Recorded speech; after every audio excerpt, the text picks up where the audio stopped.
President Macron and I have had a chance to spend some time together. We went to private dinner last night with our wives, and just came to tell you that we're leaving. It's wonderful to have him here. We've had great conversations and always appreciate the opportunity to share ideas with the President. And I especially enjoyed our time that Jill and I and Brigitte had last night on a visit. First time I've gone to dinner, private dinner in Washington in a long, long time. But I had the protection of the French government with me. But all kidding aside, France is one of our strongest partners, and historically, but one of our strongest partners and our most capable allies. And Emmanuel has also become a friend, in addition to being president of that great country. And we share the same values, and will remain the core common agenda that we address all challenges together. And occasionally we have some slight differences, but never in a fundamental way, so thus far, at least as long as I've been in Washington, and that's been more than a couple of years.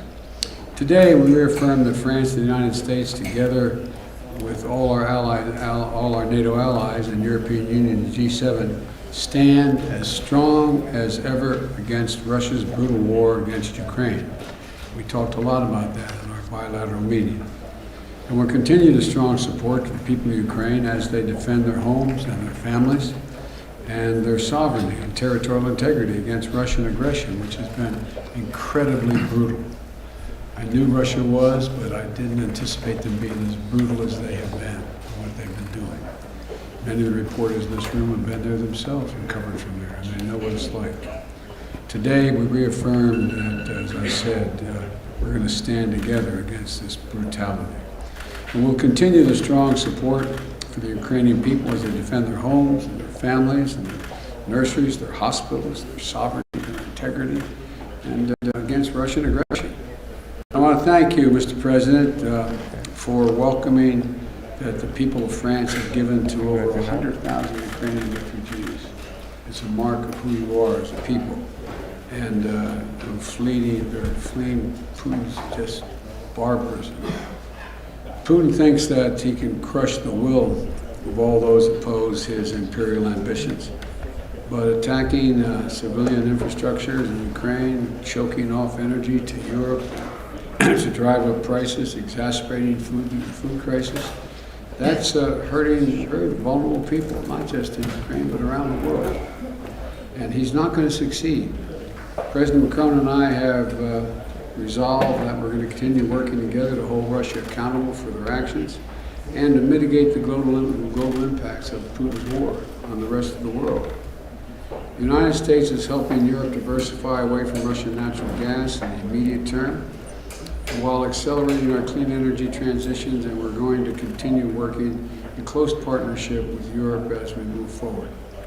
I welcome the progress we've already made in many of these issues through the US-EU Task Force on Energy Security. And today, we also committed to deepening cooperation between France and the United States on civil nuclear energy through our bilateral clean energy partnership. Around the world, France and the United States are working to strengthen stability and security. We share the vision, the same vision in the Indo-Pacific. We're looking for one Indo-Pacific that's free and open, prosperous and secure. And we're going to continue to strengthen our cooperation to defend core international principles in the Indo-Pacific, including freedom of navigation and freedom of overflight. We're working together to support the Middle East that is more integrated, peaceful, and prosperous. And we want to particularly thank President Macron for his efforts to help bring about the historic maritime boundaries agreement between Israel and Lebanon. We also stand with the people of Iran. And then the French and the United States are working together and hold accountable those responsible for the human rights abuses to counter Iran's support for Russia's war and to ensure that Iran does not ever acquire a nuclear weapon. And as we in the United States are looking forward to hosting the upcoming U.S.-African Leaders Summit, President Macron and I understand Africa's influence and importance, and he has much to add. France has much to add. We're also going to deepen our engagement, listening to and working with our African partners to help strengthen the governance and security and economic opportunities across the continent and to tackle the global challenges of our time. Our partnership also extends to cooperating in outer space, from coordinating defense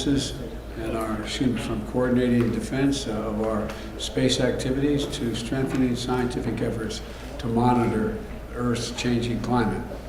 And we had a detailed discussion of the Inflation Reduction Act. I know none of you are curious about that, but we did talk about that a good deal. The United States and Europe share the goal of making bold investments in clean energy to meet the challenges of the climate crisis and to build the industries of the future, including batteries and green hydrogen.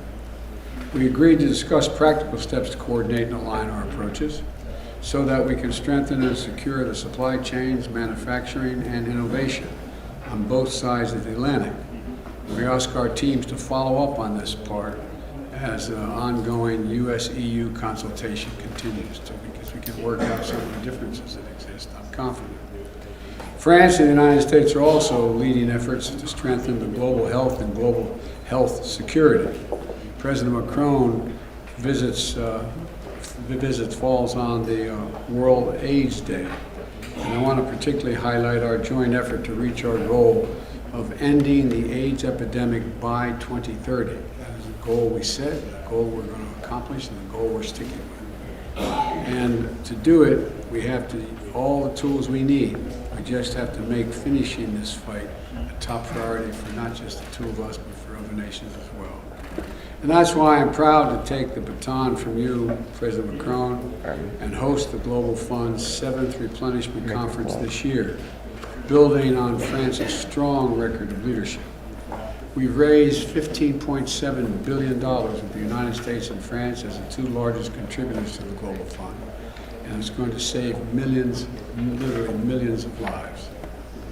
If I listed all the areas where cooperation between France and the United States were delivering meaningful progress, we'd be here until dinner time. But so let me just close by highlighting our long-term investment to deepen the ties between our people, particularly the U.S.-French Fulbright program, which celebrates its 75th anniversary and has facilitated thousands of exchanges between our students, our educators, over the last decades. It's been critical to our relationship. It's a key part of ensuring that the future of this vital alliance remains strong and vibrant for generations to come. So Emmanuel, thank you again for all that our nations are doing together in cooperation. My administration has built our foreign policy around the strength of our alliances, and France is the very heart of that commitment. So merci, my friend, and I look forward to continuing to work with you. And as I used to say in a body I worked in a long time, in the United States Senate, the floor is yours. Merci, Monsieur le Président. Monsieur le Président, merci. Thank you, Mr. President. Mr. President, dear Joe, thank you ever so much for these words that very much reflect the discussions we just had. But most importantly, thank you very much for your warm welcome. And indeed, together with my wife, Brigitte, we were very pleased to share this moment together with you and your spouse last night. And let me tell you how honored and moved we are, both my delegation and myself, to be here, invited by you on the occasion of this first state visit by your administration. And regarding this relationship, we said it this morning, and you just said it again, this heritage is based on life sacrifice, on so much, and I would like to say that over centuries, every time there was something vital at stake, we were there, one for the other, without any doubt, without any hesitation. And this is very much what should structure the rest of it.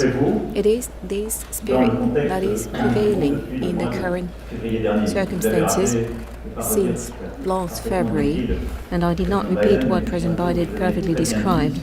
And dear Joe, indeed, you very much describe what we're doing together in Ukraine. We clearly condemn this war immediately. We led all the diplomatic actions to condemn this war the war crimes committed by Russia on the Ukrainian soil, and we support both the Ukrainian army that is resisting, the Ukrainian population resisting as well. And please allow me here to very much thank the United States of America for all the support provided, because this war is impacting the European soil even more directly, and you've chosen to invest so much to contribute to this joint effort. In this context, our discussion this morning was an opportunity to confirm the initiatives we will be taking once again in the coming weeks and months to keep supporting, to strengthen our support to the Ukrainian troops and to enable them to resist. We also agreed to continue to work together to support the Ukrainian people, to help them resist, because we can very well see today that the Russian war effort is very much targeting the civilian infrastructure, bringing even more violence to try and make the Ukrainian people desperate and make it impossible for them to survive this winter. This is the reason why we decided to organize on the 13th of December a conference to support Ukraine, and very much would like to thank you for the close cooperation in preparing for that event. And we're working in close cooperation with President Zelensky based on his 10-point plan that he proposed, and also would like to take this opportunity to commend the efforts of President Zelensky to try and find a way, a path to peace while leading this heroic resistance they've been organizing for 10 months. We always agreed: help Ukraine resist, never give up on anything in the UN Charter, prevent any risk of escalation of this conflict, and make sure that when the time comes, on the basis of conditions to be set by Ukrainians themselves, help build peace. And I believe your positions being so clear, it is something important to us, because we're both working for sustainable peace. We also talked about the direct and indirect consequences of this war, including on food security and energy security for the entire planet. And our joint initiatives within the G20, the G7 very much go in that direction. And we also recall this morning all of that, all we're doing to try and help all countries to weather the consequences of the conflict on their economies. This morning we also had an excellent discussion on the IRA and the recent pieces of legislation adopted by the American administration. And like President Biden just said, we agreed to resynchronize our approaches or agendas in order to invest in critical emerging industries, semiconductors, batteries, hydrogen, everything that is absolutely decisive, because as a matter of fact we share the same vision and the same willingness. President Biden wishes to create more industrial jobs in the long run for his country, and to build a strong industry and secure your supplies, and this is very much our approach as well. And this is the reason why we task our teams to continue this work in close cooperation, coordination, to find solutions on the topics we identified. And of course we will coordinate with all of the Europeans and with you to have an agenda that will only bring more jobs, industry jobs in the United States as well as in Europe, and guarantee the strength and the resilience of our supply chains. And to do that with a strong integration. This European work is also the one we want to deliver on all of the issues on our agenda. And President, you just said it. What we would like to do as well is work on a number of topics of the future. And yesterday we had some sessions, working sessions, and our ministers and teams have been working as well, so that we could approve an agenda of hope and for the future. Like I said this morning, in the space industry, research, exploration, but as well the industry of the future, civil nuclear industry, here again with some common research projects, in particular on the most advanced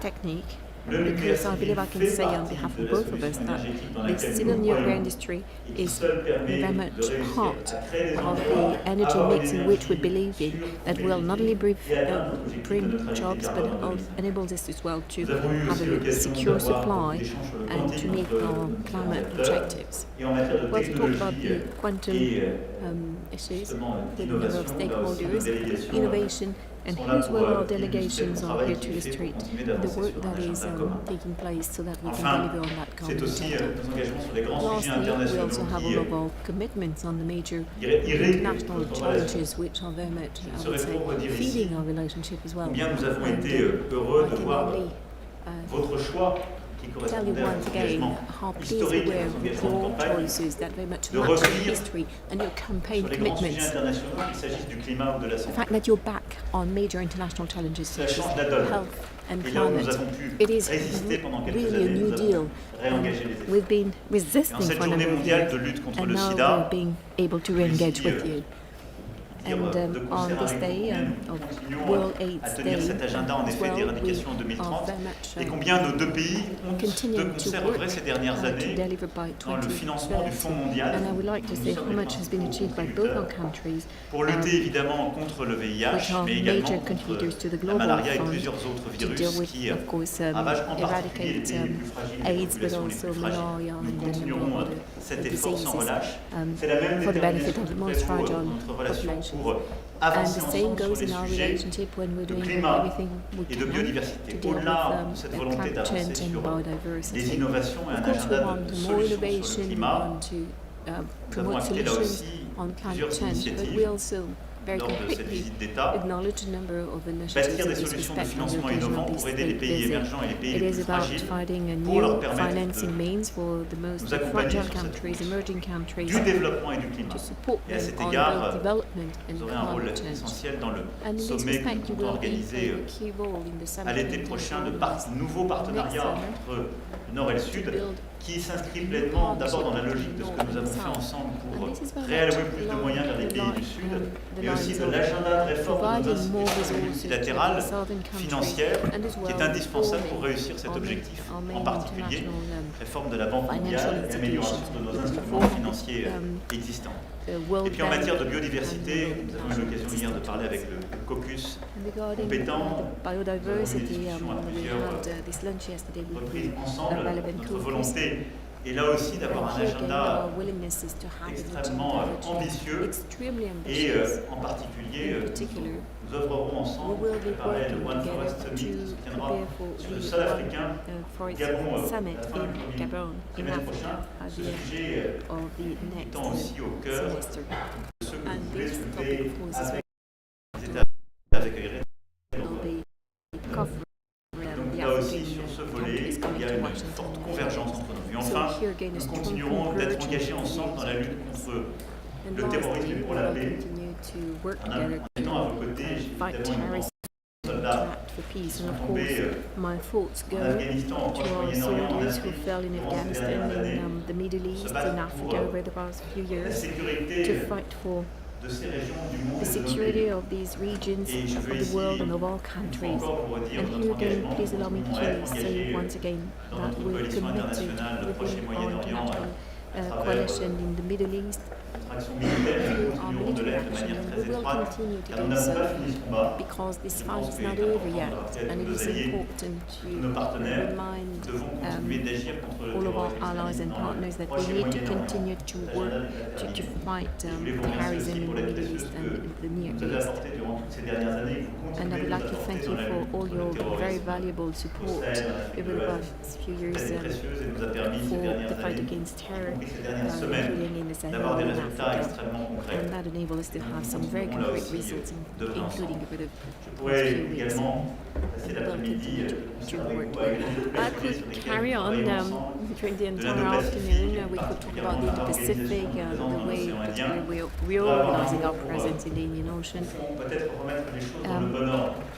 To put things right, dear Joe, you elegantly L'accord thank qui a été France trouvé for entre Israël et le Liban. the role we played in the historical agreement between Nous avons fait le Israel and maximum pour Lebanon. aider à We did finaliser. our Je crois utmost quand même que l'honnêteté me conduit à to dire finalize que the accord, essentiellement, but il y avait ce let me be travail. honest, I think most Donc, of je pense the que work dans was ce yours. moment, c'était un travail So essentiel. I think Et je veux tout it was particulièrement vous en remercier pour le the Liban work qui of nous the est si utmost cher importance, et and qui avait besoin de Lebanon is cet so accord dear to us, au-delà and they des needed sujets qui this sont au cœur de accord l'agenda libanais pour les prochaines semaines et les in prochains the mois. context of Voilà, mesdames et everything messieurs, ce que that je souhaitais is dire still on the agenda pour for finir. Lebanon in the coming weeks and months. Je souhaitais vraiment Ladies remercier and le gentlemen, président I very Joe much Biden parce meant que to il a thank dit, je peux President Biden le dire à son endroit. because Ce n'est pas what simplement he un said, dirigeant I can avec say lequel it as nous well. partageons You're not just a valeurs, leader with bases, whom we share avec many lesquelles nous avons values, many des battles. discussions très franches et You're très someone directes, with whom we respectueuses et are having some engagées very sur frank tous and les sujets. respectful C'est aussi discussions devenu un on ami any topic. et je And tenais à te remercier we pour also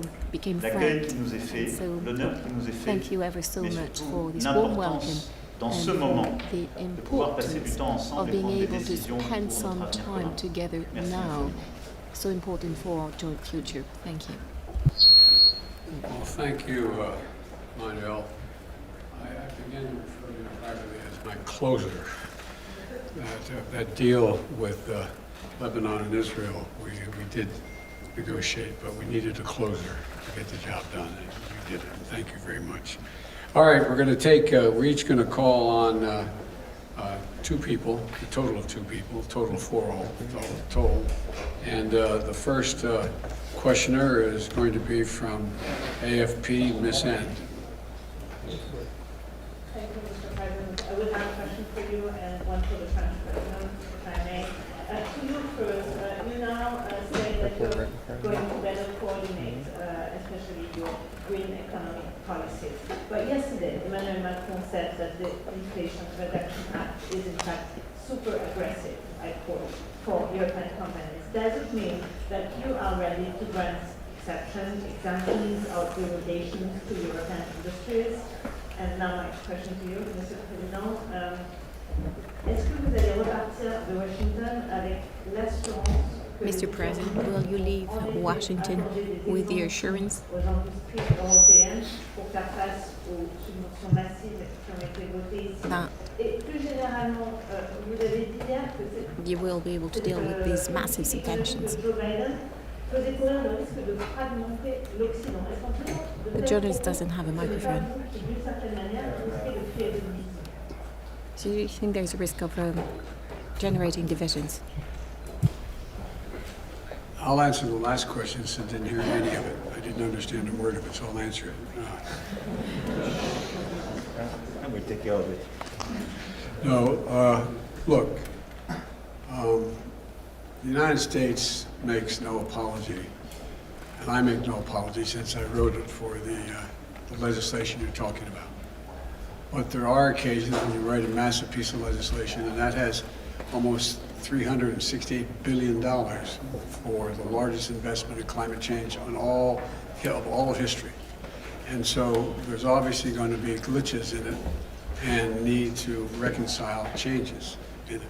For example, there's a provision in it that says that there is an exception for anyone who has a free trade agreement with us. Well, that was added by a member of the United States Congress who acknowledges that he just meant allies. He didn't mean literally free trade agreement. So there's a lot we can work out. But the essence of it is we're going to make sure that the United States continues, and just as I hope Europe will be able to continue, not to have to rely on anybody else's supply chain. We are our own supply chain, and we share that with Europe and all of our allies, and they will in fact have the opportunity to do the same thing. So there's tweaks that we can make that can fundamentally make it easier for European countries to participate and or be on their own. But that is something that is a matter to be worked out. There is no fundamental, it was never intended when I wrote the legislation, never intended to exclude folks who were cooperating with us. That was not the intention. The intention was to make sure we're no longer in a position when there was a pandemic in Asia and China decided they're going to no longer sell us computer chips. We invented the damn things.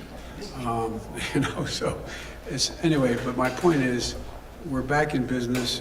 Europe is back in business. And we're going to continue to create manufacturing jobs in America, but not at the expense of Europe. Ce que nous avons échangé avec le président Biden, ce que le président Biden vient d'ailleurs de dire, ce que j'évoquais hier, c'est simple. Les États-Unis d'Amérique ont pris une législation pour leur industrie, leur pays, avec un objectif que nous partageons. Créer plus d'emplois, créer des opportunités pour les classes moyennes et réussir à accélérer la transition climatique. La réalité, c'est que les conséquences, et notre discussion a permis de parfaitement montrer que ce n'est absolument pas l'objectif des États-Unis de le faire. Mais une des conséquences de cette législation est que se développer sur le continent européen, l'écart de subvention est tel que ces projets risquent de tomber. Ça n'est pas l'intention du président Biden. J'ai pu hier d'ailleurs discuter avec plusieurs sénateurs et représentants au Congrès. Ils m'ont assuré que ça n'était pas non plus leur intention. Et donc, la France n'est pas venue ici demander en quelque sorte pour son économie telle ou telle exception. On est venu partager la manière dont nous visions les conséquences de cette réglementation et à un moment où, au fond, l'actualité, nous sommes d'agir encore plus de manière concertée ensemble face aux défis mondiaux, de resynchroniser, comme j'ai pu le dire, c'est-à-dire de trouver une dynamique positive nouvelle pour se dire, clarifier quels sont nos objectifs et comment agir ensemble. La discussion de ce matin pour moi a été parfaitement claire. J'ai senti d'ailleurs la même intention chez l'ensemble des membres du Sénat comme des représentants hier. La volonté du président Biden est de refaire ici une industrie forte et d'avoir, en quelque sorte, de sécuriser les solutions technologiques pour l'avenir. La France veut exactement la même chose pour elle-même. Et nous nous battons jour et nuit depuis un peu plus de 5 ans pour faire la même chose dans notre pays, ce qui nous a permis de stopper près de 15 de désindustrialisation en France et de recréer des emplois industriels et des solutions dans notre pays. On veut juste continuer de faire cela. Et donc on va le faire ensemble, c'est pourquoi nous avons décidé, en lien avec les autres Européens, la Commission européenne, d'avoir un travail qui doit être un travail maintenant technique pour que, en quelque sorte, ces effets en domino qui pouvaient exister sur les projets qui étaient en train de se développer en Europe soient réglés. On veut réussir ensemble, pas l'un contre l'autre. Ça a été clair, c'est ce qui ressort de ce matin. Et c'est exactement la philosophie que je partage. C'est celle dont nous avons besoin. Bonjour Messieurs les Présidents, William Galibert pour la radio RTL. Pour compléter la question de ma collègue, Monsieur Biden, en français on dit qu'il n'y a pas d'amour, qu'il n'y a que des preuves d'amour. Est-ce que vous avez l'impression que votre ami français repart entièrement rassuré, que vous avez rassuré sur les questions économiques vos alliés européens? Et puis, pourrait-on avoir quelques précisions supplémentaires? Est-ce que vous vous êtes fixé, Monsieur Macron, des échéances précises pour ces discussions économiques, des secteurs précis sur lesquels vous attendez peut-être des aménagements des politiques économiques américaines? Pour être très clair, d'abord, nous avons un travail en européen qu'on va faire. C'est que sur les semi-conducteurs, l'hydrogène, les batteries, notre industrie, on va continuer d'avancer en européen. Et nous ne sommes pas là pour, en quelque sorte, demander des preuves d'amour. On était là pour se mettre d'accord sur une stratégie et clarifier les choses qui méritaient de l'être. Je considère que la discussion l'a fait. Maintenant, nous avons notre propre travail. On ne peut pas demander aux États-Unis d'Amérique de prendre une loi pour régler les problèmes de l'Europe. Donc nous, en Européens, on doit aller plus vite et plus fort pour avoir la même ambition et réussir justement à se mettre aussi en synchronie. Et de l'autre côté, nous avons clarifié aujourd'hui les choses. Il y a plusieurs déjà formes de discussion qui existent. Et c'est dans les prochaines semaines et les prochains mois que nous allons clarifier ça. Mais ça va assez vite, parce qu'en fait, nos projets sont en train de se développer. Donc, pour moi, il y a une grande clarté stratégique dans les échanges de ce matin. Il y a eu beaucoup de sincérité, beaucoup de franchise. Et donc à partir de là, je considère que les discussions des prochains jours qu'il y aura déjà avec la Commission européenne, les discussions qu'on aura dans les prochaines semaines, en lien étroit avec nos partenaires allemands, nos autres partenaires européens et la Commission et l'administration américaine, vont permettre de clarifier sans difficulté ce sujet. Je repars confiant mais aussi lucide sur ce qui est aussi à faire de côté européen. Confident but as well lucid as to what remains to be done on the European side, which is a good thing. I'm confident. That's my answer.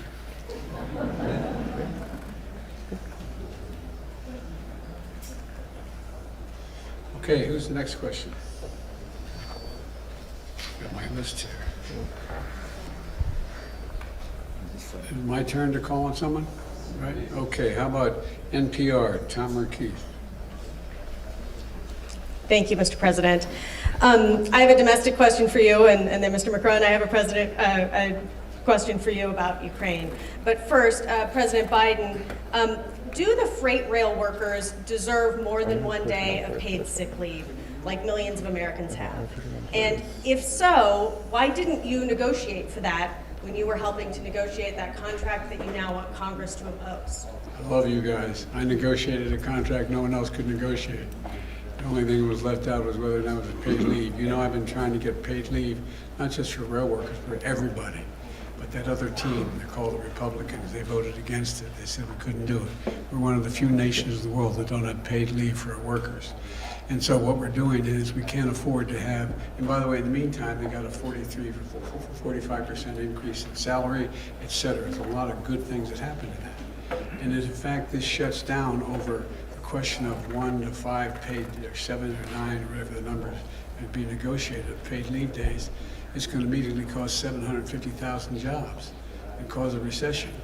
And so what I've made it really clear is that what was negotiated was so much better than anything they ever had, that it's worth, and they all signed on to it, by the way. There are only 4 unions out of the 13 or 14 that didn't agree. So the majority at the time that I presented it, they asked me to do it, I presented it, they all signed on. Here's the story.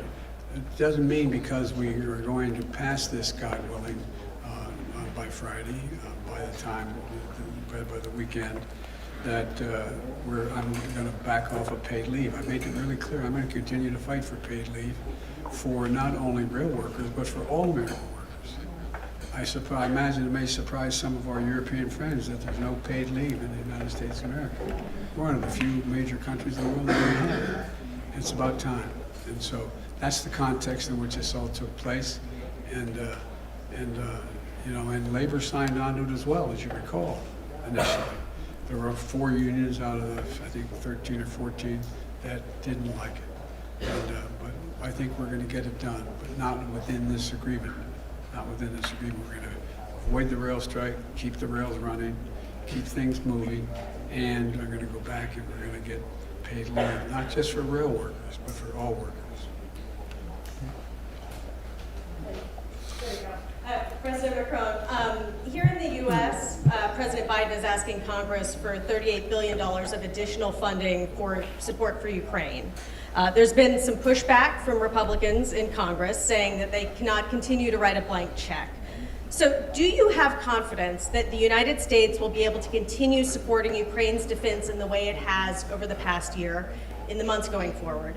And did you talk to President Biden about trying to urge Ukraine to negotiate to end this war, especially with winter bearing down and the effects on energy prices?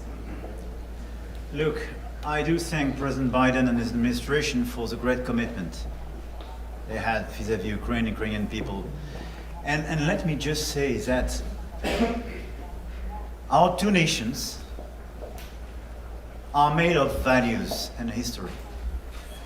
And what is at stake in Ukraine is not just very far from here, in a small country somewhere in Europe, but it's about our values. And it's about our principles. And it's about what we agreed together in the UN Charter, protecting sovereignty, in territorial integrity. And this is why I do believe that having the US strongly supporting the Ukrainians in that time is very important, not just for the Ukrainians. For the Europeans, we are. This is why we do thank you for the solidarity. But for the stability of our world today. Because if we consider that we can abandon the country and abandon the full respect of these principles, it means that there is no possible stability in this world. So I think it's extremely important to have you so much committed. So I'm confident because I think your people and your representative do endorse and understand these objectives. We will follow up our own support.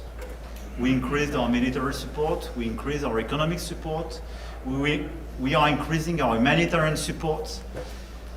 And for the second question you raised, let me tell you that we will never urge the Ukrainians to make a compromise which will not be acceptable for them.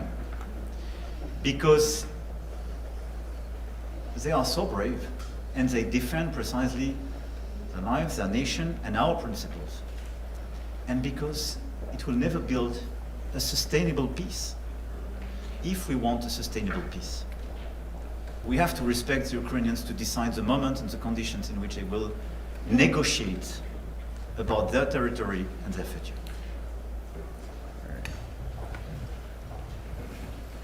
This will be the last question.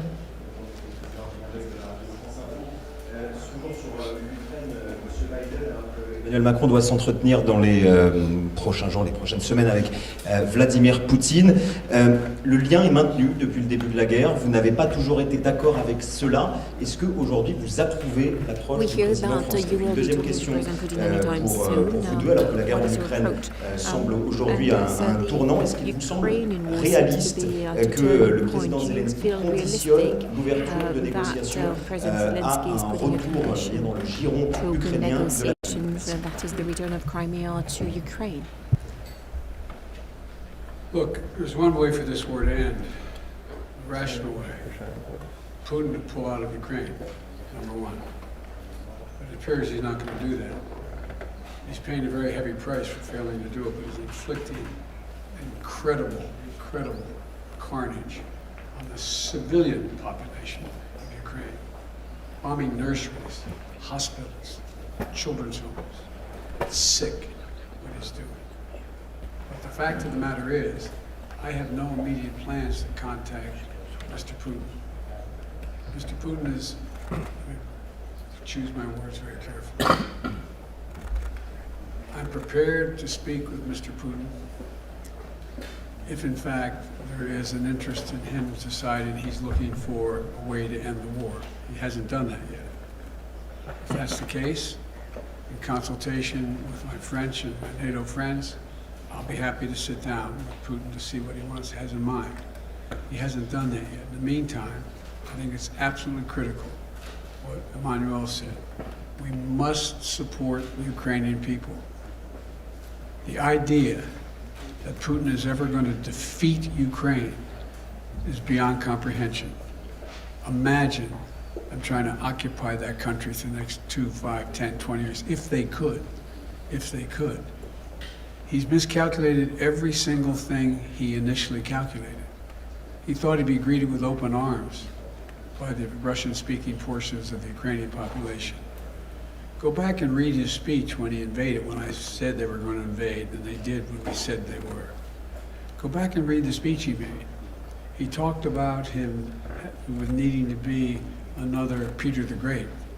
He talked about the need for the people that Kyiv is the mother lode of Russian identity in the beginning, et cetera, et cetera.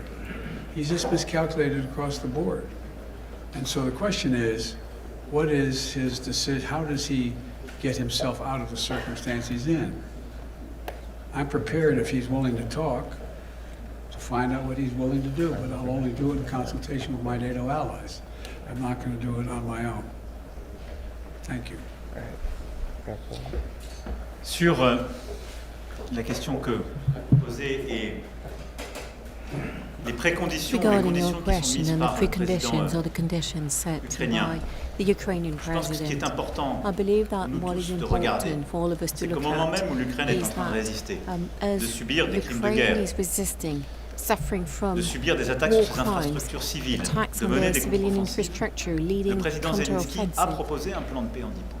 President Et je Zelensky pense que notre presented devoir, a c'est 10-point peace d'engager le plan. travail avec lui, parce qu'il y a So une we, vraie I volonté believe, very much need to de la continue part to des engage with Ukrainiens him because there is a genuine d'aller sur le willingness on terrain behalf là-dessus. of Et nous le Ukraine reconnaissons et nous le saluons. to Et je peux discuss ici vous dire, these pour avoir matters, été pendant and we plusieurs acknowledge années it and we commend it. responsable du suivi de ce qu'on appelait le format For a Normandie, number of et years, donc de I la was mise en in œuvre des accords charge de of Minsk.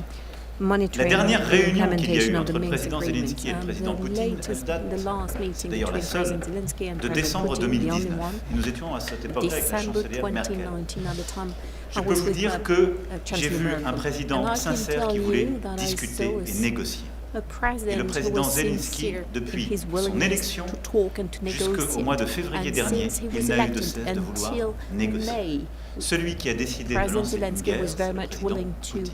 talk and J'en ai été negotiate. The le one témoin direct, who wanted y to go compris to par le war, to déplacement que wage j'ai pu war faire was President Putin, and en I could say Russie by myself, et en including Ukraine when au I début du mois de visited février.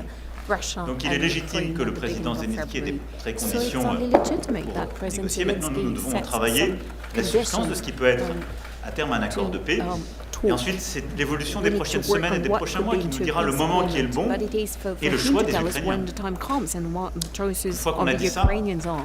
Je continuerai en effet à once parler au this président has Poutine been et d'ailleurs said, indeed, I will j'en ai entretenu continue ce to matin talk to avec President Putin, and as a président matter of fact, we Biden, talked about it this morning with parce President que Biden, nous because avons constamment essayé aussi d'éviter des escalades et d'obtenir des choses très concrètes. Et donc en particulier, j'aurai une discussion sur la question de la sûreté et de la sécurité des centrales nucléaires dans les zones contestées, en particulier celle de Zaporizhzhia, parce que je pense que le travail que la France mène depuis plusieurs mois, et d'ailleurs depuis le début du conflit, rappelez-vous, on l'a fait dès le mois de mars sur la centrale de Tchernobyl, en soutien du très bon travail fait par l'AIEA et son directeur général, M. Rossi, est important. Donc il faut continuer de faire cela et siéger. Continuons. Voilà. Merci beaucoup. Thank you so much. Ladies and gentlemen, distinguished guests, please remain in your seats until the official delegations have departed. So you have a message to the professional from China you put a photo on.